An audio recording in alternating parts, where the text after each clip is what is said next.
Hello guys, আমরা এখন মহাখালী টার্মিনালে আছি। রাত বাজে যে 3:17। আমরা এখন আছি মহাখালী টার্মিনালে, ডিম খাচ্ছি, রুটি খাচ্ছি।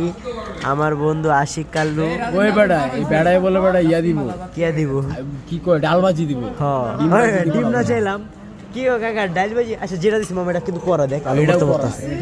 এই যে এলবি ভাই আমার প্রিয় বড় ভাই, ঠিক আছে। এই যে আমি আছি রাকিব, আমার বন্ধু নিলয় খাওয়া শুরু করে দিয়েছে, ঠিক আছে।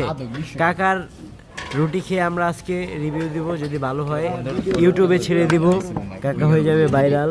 সবাই চলে আসবেন মহাখালী টার্মিনাল, কত নম্বরই যাই হোক আয়া পড়েন সবাই, ঠিক আছে। একটা ছাড়তাছে, একটা গরম বাইরে দিয়েছে। এই যে এক কাকা খাইরাস, কাকা খায়া কেমন লাগলো জিনিসটা?